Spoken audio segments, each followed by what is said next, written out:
Mesdames et messieurs, c'est un plaisir de vous retrouver face à face aujourd'hui. Nous parlons de l'actualité, c'est vrai. On va revenir un peu vraiment sur l'actualité de la semaine. Et pourquoi pas l'actualité du monde, pour parler des autres valeurs. Les valeurs des autres, c'est aussi important pour nous. Il faudrait en parler quand même. Hein. Je reçois il est professeur, il est docteur Chirandi. Avec lui, nous allons analyser la question du monde. Mais surtout notre position du Congo aussi. Pourquoi pas parler de cette histoire du campus? On en parlera parce que de toutes les façons, c'est l'actualité. Il est coach en développement personnel, il est professeur, il est enseignant, il enseigne la communication, il enseigne aussi le leadership et il est le concepteur ou sinon le PDG des Global Touch Corporate. Okay. Alors, comment allez-vous, prof? Excusez votre lingala et votre français, vous êtes anglophone. Donc, on va essayer d'aller comme ça. Alors, n'est pas mais massacré en anglais. Sinon, on va avoir besoin d'un traducteur. Alors, good morning, prof. Good morning, how are you? Yeah. Alors, prof, avec vous, il y a une question fondamentale, c'est l'actualité du monde. Ouais. Vous venez des États-Unis, c'est là où vous vivez, vous enseignez aussi. Donald Trump est en train de partir. Ouais. Est-ce que ce que vous appelez en anglais l'impeachment, c'est que nous appelons ici destitution. Pensez-vous que Donald Trump est sur une chaise éjectable? D'abord, merci beaucoup de m'avoir reçu encore ce matin. Oui. Pour répondre à ta question, en fait, je peux dire oui et je peux dire aussi non. Oui, dans le sens que déjà sur la chambre basse, il a été déjà trouvé coupable. C'est-à-dire qu'ils ont déjà décidé de les destituer. En fait, on comprend aussi parce que ça fait partie des démocrates et lui, Donald Trump, il est républicain. Mais le grand problème maintenant, c'est la chambre haute qui est le Sénat. C'est le Sénat qui doit décider, qui doit prendre la décision finale. Dans le Sénat, il y a deux choses qui doivent se passer. Et en fait, il y a deux options et on doit choisir un. La première option, c'est l'option de ce qu'on appelle le vote. Ils doivent voter pour dire est-ce que vous voulez qu'on les destitue ou vous voulez que vous les gardez. Sur ce point-là, il a un avantage parce que le Sénat est majorité républicaine. Républicains sont 53. Alors que de l'autre côté, c'est 47. 47 démocrates. Donc, ils ont un avantage pas à partir de ça, parce qu'avec le vote, donc, ça va. Dans l'option de vote, ça risque de ne pas passer, parce qu'il est majoritaire. C'est entre eux. Oui, maintenant il y a deuxième option, je ne sais pas comment vous dites ce mot-là en français, le trial, c'est-à-dire là où on doit appeler les témoins. Donc les témoins qui doivent venir, les républicains doivent présenter une liste de témoins, et les démocrates aussi doivent présenter une liste de témoins qui doivent venir comme étant un tribunal. Et puis on doit commencer à les questionner. Et c'est là maintenant où ça crée beaucoup de problèmes. Et c'est là aussi, là où Trump a un peu peur d'un côté. Parce qu'il sait que lorsque vous amenez le témoin, les démocrates peuvent amener leurs témoins. Ils sont tentés d'exiger, par exemple, John Bolton, qui était le conseiller National Security, conseiller de la sécurité national du pays, à côté du président. Ils étaient tentés d'exiger aussi le secrétaire d'État, Pompeo, de passer... Mais que les gens qui ne sont pas en bon terme avec Donald Trump, qui avaient déjà témoigné en son encontre. Non, pas ces gens-là. Ça, ce sont des gens qui sont dans l'administration de Trump. Ouais. Par exemple, Bolton n'est plus dans l'administration de Trump. Il était le conseiller national, mais il a quitté. Mais lui, par exemple... lui, il a quitté, mais n'a pas quitté dans les bons termes avec le président. Alors, il a quitté, ça fait 1 mois ou 2 mois. Et il y a aussi Pompeo, qui est son secrétaire d'État maintenant. Il y a aussi son chief of staff, qu'on est en train de McIlvaney, qu'on est en train aussi de chercher à poser des questions. Les démocrates veulent ça parce qu'ils ont des questions qui sont pièges, qui vont faire sortir les secrets de la conversation. Mais de l'autre côté des républicains, il y a aussi des gens comme Mitt Romney, des gens comme Akabi et bien d'autres qui ont eu des problèmes sérieux quand même avec Donald Trump. Est-ce que vous pensez que ces gens-là vont accepter de protéger Donald Trump ou ils vont les livrer aussi, un peu comme pour dire je vous rends la monnaie de la pièce? Bon, vous voyez, le problème, c'est que dans la politique américaine, il y a deux choses. C'est vrai, il y a la partie politique, il y a aussi ce qu'on appelle des valeurs. Il y a des gens comme des Mitt Romney qui protègent les valeurs, il y a des gens comme des Susan Feinstein, il y a un groupe de certains sénateurs qui regardent vraiment des valeurs plus que les partisans, plus que s'aligner à quelqu'un dans sa partie politique. Donc, si on amène les tribunaux et qu'ils sont convaincus à certaines questions, qu'il y a eu des fraudes, il y a eu des ceci, sorti. Il y a eu des cas où réellement que le président était en train de chercher de parler avec le président ukrainien pour essayer de le convaincre, chercher des tricheries par rapport à Biden pour essayer d'exposer à Biden. Le même jeu qui s'est passé avec Hillary Clinton. Si on essaie de trouver ces preuves-là, il y en a certains républicains qui peuvent changer de camp, qui vont dire que non, on doit les destituer. Et c'est ça la peur du président. Et c'est ça aussi qui peut être très dangereux pour lui. Est-ce que est-ce que les présidents américains ont déjà été dans le passé, ils ont déjà été soumis à cette procédure d'impeachment? Yes, il y en a eu 3 en fait. Hein. Et parmi les 3, il y en a eu seulement un seul qui avait demandé la démission. Okay. Donc, qui lui-même il a demandé la démission, et puis quand il a demandé Nixon? Oui, Nixon. Oui. Quand il a demandé la démission, parce qu'il avait tellement vu que les preuves étaient accablantes contre lui, il a démissionné. Alors il a décidé de démissionner. Alors normalement, à ce stade ici, si le président il sait qu'il y a des preuves qui peuvent sortir, tout ça, au lieu de s'exposer à être révoqué à la présidence, il peut démissionner. Mais Donald Trump, lui, c'est un fighter. Donc, il pense qu'il n'a rien fait. Donc, on ne peut rien dire sur ça. Ouais, mais est-ce que vous pensez aujourd'hui que si Donald Trump était destitué, c'est son vice-président qui va être président de la République? Oui, la Constitution... Il va finir les mandats. Oui, la Constitution américaine dit que lorsque le président de la République quitte le pouvoir, c'est son vice-président qui prend le pouvoir. Si le vice-président n'est pas là, c'est le Speaker of the House, le chef du Parlement. Et si le chef du Parlement, c'est le ministre des secrétaires d'État. Jusqu'au et la 5e, c'est le ministre de la Défense. Ah d'accord. Donc, dans la lignée de succession du pouvoir, le ministre de la Défense, il est le 5e. Le 5e. Donc, la première, c'est le président. Après le président, c'est le vice-président. Okay. Et puis, le Speaker of the House, qui est le chef du Parlement. Et puis, 4e, c'est le secrétaire d'État. Et 5e, c'est le ministre de la Défense. Ok. Alors, mais est-ce que vous pensez que le vice-président des États-Unis serait content en ce moment? Est-ce qu'il n'y prie pas pour que Donald Trump tombe? Je ne sais pas. Je ne connais pas. Et c'est difficile de... Comment il s'appelle déjà? Mike Pence. Okay. Mike Pence. C'est difficile de dire par rapport à ses intentions. Oui. On ne connaît pas. Mais tout simplement, ce qu'on sait, c'est que la politique américaine, pas seulement américaine, la politique au niveau du monde est en train de bouger. Que devient Hillary Clinton pendant tout ce temps? Et qu'est-ce qu'elle fait maintenant? Elle a écrit son livre, elle circule dans le monde. Oui. Elle circule dans le monde et surtout dans des pays.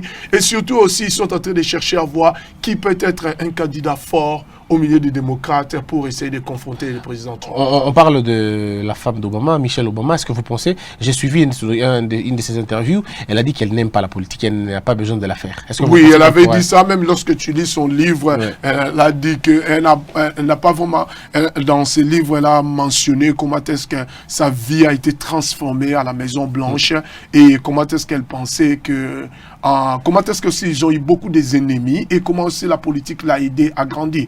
Tous ceux qui veulent avoir son livre là, ils peuvent avoir son livre, c'est en ligne, Michelle Obama. Mais elle n'a pas l'aspiration. Et puis, on a déjà des candidats qui ont déjà commencé. Hein. La campagne a déjà commencé.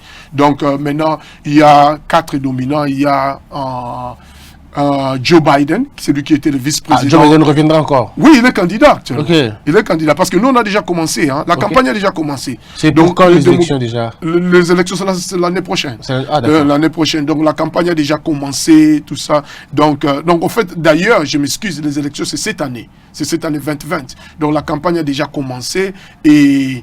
on va dans les caucus de Iowa, et puis après Iowa, on va aller à Ohio, après Ohio, on va aller donc dans certains États qui vont éliminer tout le monde, et puis on aura un candidat. Donc déjà vers le mois de juin, on aura déjà un candidat. Du côté démocrate, on connaît déjà qui va être candidat? Non, on ne connaît pas encore. On a 4 dominants. On a Joe Biden qui est candidat. On a Bernie Sanders qui est aussi candidat. Mais franchement, Bernie Sanders était là depuis longtemps. Oui, mais d'ailleurs, c'est lui qui est tenté de dominer dans les caucus de Iowa. Iowa, c'est le premier caucus, c'est-à-dire le premier regroupement qui doit faire sortir les candidats. Il est le leader, il est tenté de dominer. D'accord. Et du côté républicain, vous pensez il y a des Les républicains, jusqu'à maintenant, il n'y a pas de candidats, donc Trump est le seul candidat. Au moins que lorsqu'il réalise que pendant le temps, si des impeachments, là, des destitutions, ça devient grave, maintenant c'est là où les candidats vont commencer à s'élever. Est-ce que le monde change si la politique américaine change?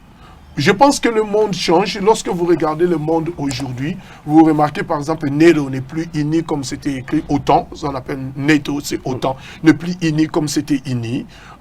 Il y a les divergences d'opinion, divergences des idées. Avant, c'était à ce que NATO, OTAN, qui est la force des armées du monde, de certains pays. L'objectif, c'était de conserver le monde, de protéger le monde contre la paix. Mais maintenant, avec le nouveau secrétaire général, d'ailleurs, c'est parmi le grand débat qu'ils avaient il y a dans le mois passé. Maintenant, ils commencent à penser plus sur faire grandir l'armée, donner plus, contribuer plus.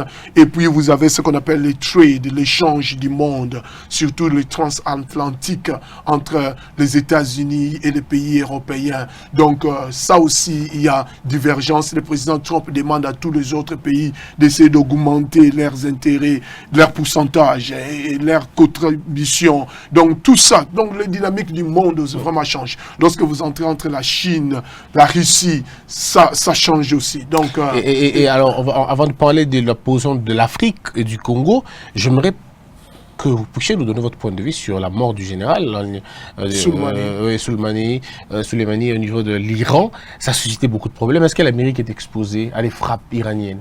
Mais vous voyez, le grand problème, c'est qu'il y a l'information que nous puissions recevoir en CNN, à Al Jazeera, tout ça, ou bien à BBC, bon, dépendant de votre source d'information. Mais on doit comprendre le concept de là où le problème a commencé. Le problème a commencé, ce n'est pas que le président Trump s'est levé, allait bombarder ou attaquer Soleimani comme ça. Non, Soleimani, c'est celui qui a commencé. En fait, c'est ça là où le problème a commencé. Soleimani a commencé avec son équipe qui ont attaqué notre base américaine en Ukraine et ils ont tué un militaire américain. Donc, c'est là où ça a commencé. C'était passé il y a 3 semaines, ça a commencé.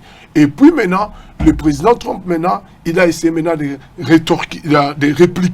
Il a répliqué en attaquant maintenant un groupe de bases à l'aéroport ukrainien. Iranien. Avant d'attaquer l'aéroport, il a attaqué une base là où c'était les Iraniens et les Irakiens. Et là, ça n'a pas fait des casualties, donc c'est-à-dire que ça n'a pas tué les gens, mais il a envoyé comme état un message.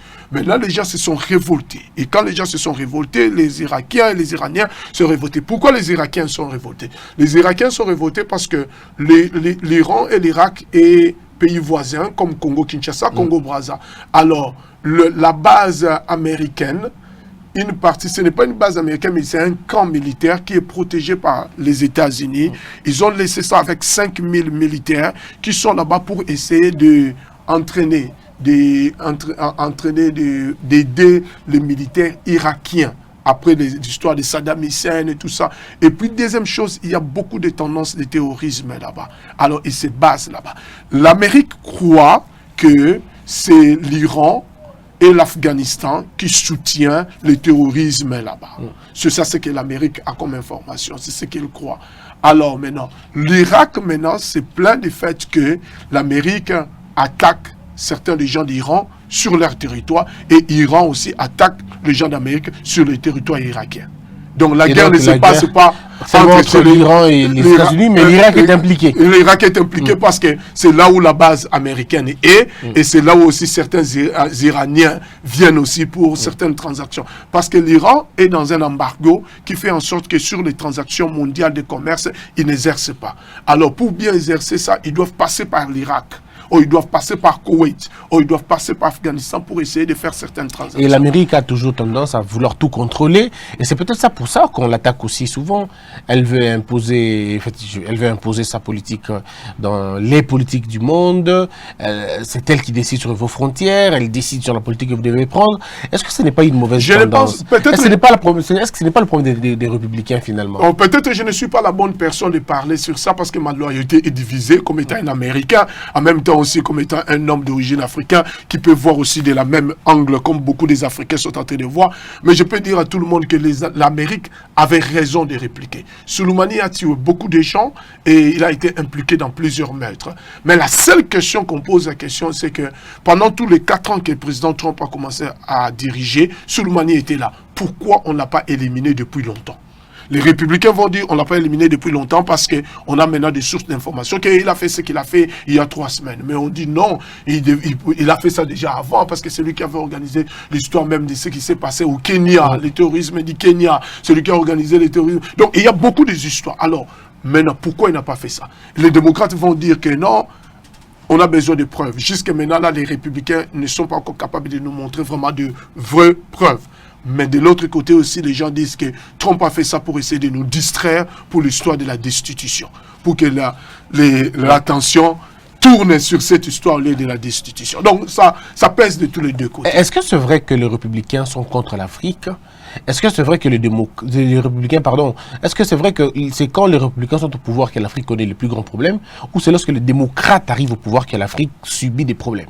Non, et ça passe de tous les deux côtés. En fait, avant, je pensais aussi de cette façon-là, jusqu'à ce que je me suis rendu compte que c'est par rapport à la personne. Lorsque les démocrates sont au pouvoir, les démocrates, une des choses, l'objectif avec eux, c'est-à-dire qu'ils ne veulent pas un dictateur, celui qui va rester au pouvoir pendant longtemps. Ils cherchent ils cherchent à tout faire pour essayer de destituer certains dictateurs. Mais les républicains, lorsqu'ils viennent au pouvoir, ils s'en foutent de qui est le dictateur, qui est la personne, aussi longtemps que c'est un homme fort qui protège les intérêts de leur pays. Donc maintenant, par exemple, pour le cas de Donald Trump, comme il est là, l'Afrique, vous avez vu toutes les politiques ici que j'entends, oh, les États-Unis ont dit ceci par rapport au Congo, les États-Unis ont dit ceci. Qu'est-ce que ça fait?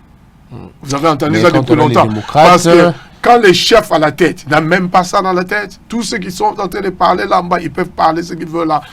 Ça ne va pas amener un impact. Oui. Alors, est-ce que vous pensez que qu'est-ce que le Congo gagne dans tout ça? Parce qu'à un moment donné, il y a eu un problème avec le Congo. Le Congo devait faire un choix. L'ambassadeur a été rappelé rapidement parce qu'il avait pris une position contraire à celle que l'État congolais voulait. Il fallait choisir entre les États-Unis et la Chine. Il a préféré la Chine aux États-Unis et ça lui a coûté. Là, tu parles de quel ambassadeur? Et tout ça, l'ambassadeur des États-Unis, je crois, où il y a eu un petit souci. Je peux me tromper sur la question, mais il y a eu le rappel de l'ambassadeur et les rumeurs, je vais dire ça, tu parles de l'ambassadeur Mike Hammer maintenant. Exactement. Yeah.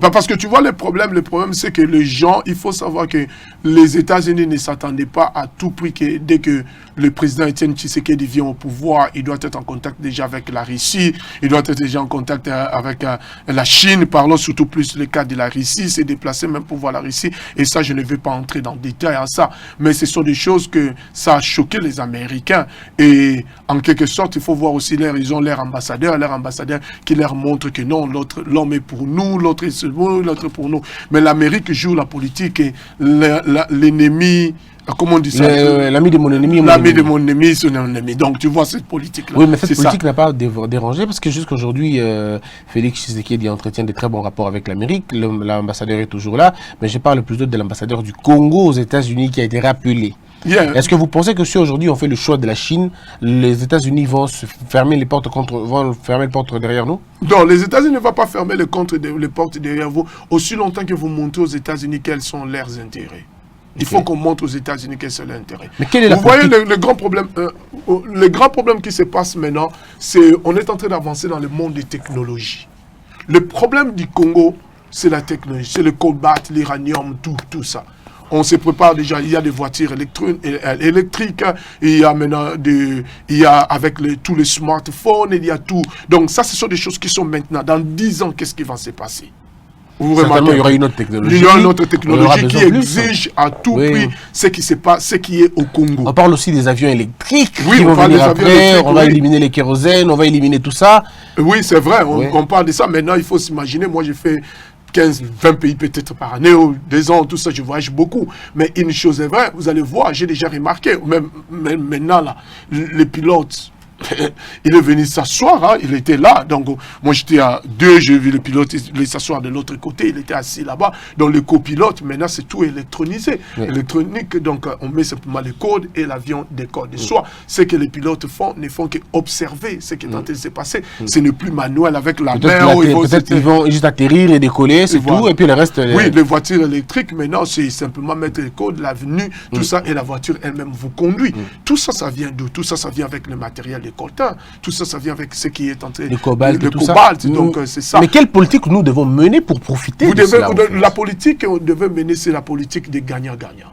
C'est la politique où, qu'on le veuille ou pas, les États-Unis restent les pays les plus forts du monde, économiquement, dans tous les domaines. Peu importe ce que les gens disent, la Chine, tout ça, ne vous en faites pas, les États-Unis, parce que les produits que Chine produit, le matériel produit, c'est consommé par les États-Unis. Donc, les États-Unis contrôlent une grande partie de ce que la Chine est en train de produire. Donc, sur le plan économique, déjà, ça montre clair. Mais alors, ce que le Congo doit faire, le Congo doit se tailler une ligne de conduite.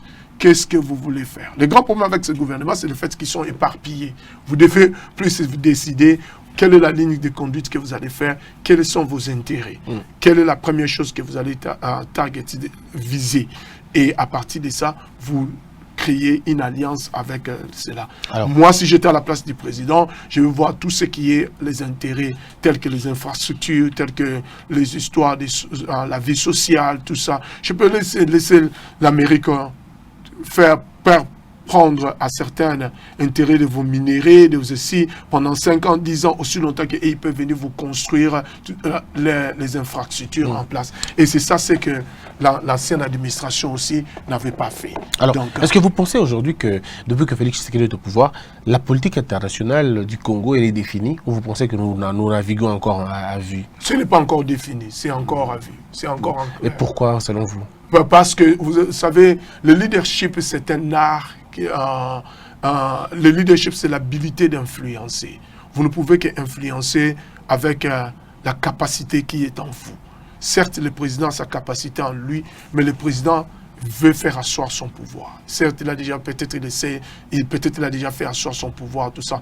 Mais maintenant, c'est de mettre les gens qui sont capables avec lui, qui vont voir dans la même direction avec lui, et pour se définir dans le monde. Kagame s'est défini dans le monde. Il s'est défini qu'il est l'homme fort. Le problème de l'Est du pays, on est tenté de se battre. Il veut définir que je suis l'homme fort, je suis là, tout ça. Maintenant, là, par exemple, l'Afrique, on est tenté de chercher qui sera le leader de l'Afrique. Jusque-là, on n'en a pas encore. Donc, sur le plan du président Félix, c'est à lui de se donner une ligne de conduite, quelle est la target qu'il veut faire, et il se vise sur ça. Avec l'Amérique, il regarde ça, avec l'Amérique, je peux gagner. Sur le côté là, moi, je peux dire, il peut même signer même sur l'histoire. Comme j'ai dit, l'infrastructure, la vie sociale, tout ça, les choses là, pour essayer d'échanger avec. Et la Chine, il se focalise sur d'autres choses. Et comme il a, par exemple, il a Serbie pour l'agricole, tout ça. Donc, dans chaque secteur, il a un certain pays qui s'occupe de ça, et il définit bien dans les protocoles d'accord, qu'est-ce que j'ai à faire avec vous, qu'est-ce que vous allez gagner, ne vous en faites pas. La politique, quand tu vas chez l'autre, tu lui dis que l'autre là, je lui donne un mauvais deal, toi je te donne le meilleur. Lorsque tu vois, ça fait partie de la politique. Est-ce que vous pensez qu'aujourd'hui, ça va lui permettre, par exemple, ça lui permettra, lui, Félix Tshisekedi, de comprendre les enjeux de la politique internationale? Par exemple, on a des choses à avoir de la Russie, on a des choses à avoir de la Chine. Est-ce que vous pensez que les États-Unis vont laisser Félix Tshisekedi libre pour aller en Russie, pour aller en Chine? Est-ce qu'ils ne vont pas appliquer cette politique-là de l'ami de mon ennemi et mon ennemi? Si, ils vont appliquer ça d'un côté, mais de l'autre côté, c'est-à-dire que qu'est-ce que les États-Unis ont gagné? Vous savez, les États-Unis, vous avez gardé Mobutu au pouvoir pendant combien de temps? 32 ans. 32 ans. Laissé Mobutu pendant 32 ans au pouvoir. Et Kabila pendant 17 ans ou 18 ans. Donc, on te laisse au pouvoir et on sait, mais aussi longtemps qu'ils peuvent être en désaccord à certaines choses que vous êtes en train de faire, mais ils peuvent tolérer ça aussi longtemps que leurs intérêts est plus fort. Okay. Alors, nous vivons dans un monde où ils savent aujourd'hui qu'on vit dans un monde de l'information. Donc, même les États-Unis ont peur du Congo. Pourquoi? Parce que les informations secrètes peuvent être libérées comme ça dans le monde et tout le monde en peut parler. Vous savez, l'homme fort, c'est qui? Dans ces derniers temps, c'est qui? C'est vous, les journalistes, et c'est la technologie. Alors, tout le monde a peur de ça. Oui, parlons maintenant de l'actualité. Aujourd'hui, on va dire, quelle est votre appréciation du gouvernement congolais depuis qu'il est installé, investi, travaille? Ça va faire 6 mois. Est-ce que vous sentez le gouvernement? Le gouvernement, ça fait 6 mois. Je crois 6 ou 5 mois. Je peux me tromper moi aussi, mais... Vous me demandez d'évaluer le gouvernement, la présidence... Non, le gouvernement d'abord. Le gouvernement d'abord. Oui, le gouvernement d'abord. Monsieur Ilunga Kamba et les autres. Vous savez d'abord, la taille du gouvernement, elle est grande, comme vous le connaissez. Donc, est-ce qu'on sent le gouvernement? D'un côté, non. Et d'un côté, bon, je ne peux pas dire vraiment trop parce que tous les ministres, on ne les fait pas, on ne se sent pas sentir, on ne les sent pas. Donc, il y a les ministres qui sont visibles, il y en a d'autres qui ne sont pas visibles. Et pourquoi ceux qui ne sont pas visibles? Je pense que vous devez apprendre qu'il y a beaucoup de ministres qui sont encore apprentis. Hein. Ok. Hein? C'était ici qu'on avait parlé de ça. Donc, lorsque vous êtes novice, vous prenez du temps d'abord de vous rechercher. Vous ne pouvez pas sortir là-bas en public lorsque vous êtes encore de vous rechercher. Mais pourtant, c'est une coalition, FCC Cash. Oui, c'est une coalition, mais la coalition, le peuple a exigé qu'il y ait de nouvelles faces. Et c'est ça aussi avec le peuple congolais.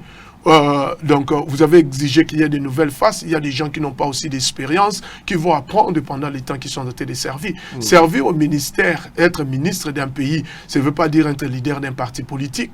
C'est deux choses différentes. Ça ne veut pas dire diriger une organisation quelconque ou diriger une association. C'est deux choses différentes. Ça, vous avez un budget, tout ça, vous avez une population derrière vous. Mais il y a 80 millions de la population que vous êtes en train de diriger. Donc vous n'êtes pas très satisfait. Et que pensez-vous de l'UNIKIN? Les étudiants des Guerpilles, ils doivent payer plus de 400 et quelques mille francs. C'est donc 232 000 francs de plus qu'ils doivent payer. Bon, la situation de l'UNIKIN, bon, comme je ne connais pas vraiment du fond, je viens des États-Unis, mais je pense que j'ai été renseigné et puis j'ai été contacté par plusieurs personnes sur cette situation. Trois choses. La première chose, c'est que la décision a été prise, peut-être, je me dis, peut-être manque de consulter les experts, les ministres d'éducation avec son gouvernement, et que ce soit aussi la présidence, parce qu'ils n'ont pas pris cette décision-là, sans pour autant que la présidence soit au courant. Donc, la présidence est informée aussi, au moins qu'il y a un chaos sur le plan de gouvernance au Congo. Donc, je pense que la présidence était au courant, tout ça. Mais le grand problème, c'est ceci, c'est que je continue à le dire, qu'il faut toujours amener les experts dans les domaines-là. Vous voyez, même sur le plan économique, les politiciens ne peuvent pas résoudre les problèmes économiques du pays. Ils ne vont pas résoudre ça. Ils doivent mettre les hommes d'affaires, ils doivent mettre les gens qui s'en connaissent dans certains domaines pour les consulter et poser des questions. Ça, c'est la première chose. Manque de demander aux experts sur ce domaine-là de savoir tout ça. Deuxième chose, il y a aussi les problèmes de structure, il y a aussi les problèmes du fond. Alors, si on se retrouve là-bas, que j'ai appris qu'il y a des gens qui habitaient là-bas pendant des années, qui ont déjà fini les études, tout ça. Alors, ça se demande, donc, vous voyez, donc les structures là, pas parler, mais je ne veux même pas parler de la corruption, je ne veux même pas parler du désordre. Donc, tu vois, c'est ça. Et puis, les recteurs, si c'est les recteurs, j'ai appris qu'il est nommé sous l'ordonnance l'arrêté ministériel. Il n'est pas élu comme la loi le dit. Hein. La loi, je veux dire, le Vadmekoum parle de l'élection du recteur par les pairs. Oui. Mais malheureusement, ce n'est pas le cas. Yeah. Donc, en fait, c'est ça ce qui devait se passer. Donc, vous voyez, donc, avec toutes ces choses-là, il y a vraiment un problème. Et troisième chose, il devait quand même consulter les étudiants. Le groupe des étudiants, je pense qu'il y a un corps des groupes des étudiants là-bas qui sont le gouvernement des étudiants, le président des étudiants, tout ça. C'est les consulter, travailler avec eux pour trouver une solution amiable. Est-ce que le gouvernement devait prendre, dans les cas, vous savez, when there is a desperate situation, you take a desperate measure. Donc, là, le gouvernement s'est retrouvé devant une situation désespérée. C'est pourquoi ils ont pris des mesures comme ça. Peut-être que c'est dur, mais on demande aussi aux étudiants d'être calmes, de permettre à ce que le gouvernement puisse faire ce qu'il a à faire. Mais au gouvernement aussi, utiliser ces temps aussi pour réflexionner ces domaines, arranger tout ça et mettre ces choses en place, c'est ce que vous devez mettre en place. Et les gens pensent que c'est un coup du FCC contre Fachi pour toucher à sa légitimité. Est-ce que vous pensez ça aussi? Non, c'est faux. Et ça, je peux dire ça, c'est faux. En fait, le problème, c'est que... et c'est ça ce qui définit un leadership fort. Kabila a quitté le pouvoir, mais Kabila est toujours dans la tête de tout le monde. Oui, mais peu importe. C'est parce qu'il a tellement fait mal que les gens pensent à lui, ça énerve tout le monde. Oui, on dit le pays est chaotique, il a laissé le pays dans un chaos terrible. Non. Et donc, il voudrait en parler. Oui. Ça, c'est ce que les gens peuvent dire, mais on ne sait pas. Mais ce qu'il faut, c'est qu'il est resté dans la tête des gens, tout ça. Mais ce n'est pas Kabila qui dirige, c'est le président Félix qui dirige. Comme lui-même, il a dit. Ouais, mais il hérite un pouvoir. Oui. Il hérite un État. l'État, il hérite des conditions. Oui, il hérite des conditions, tout ça, mais après une année, on ne va plus continuer à parler que c'est Kabila qui dirige. Hein. Ça fait une année maintenant. Donc c'est Félix qui est au pouvoir. Donc vous voyez, et comme aux États-Unis, on ne va plus continuer à parler, c'est Barack Obama, c'est Obama, c'est Obama. Maintenant, les leaders s'assument. Et c'est ça le porte des responsabilités. Les leaders s'assument. Donc maintenant, là, on dit au peuple congolais que c'est le président Félix Tshisekedi qui est au pouvoir. La coalition, mais il faut être bête, ou il faut être fou.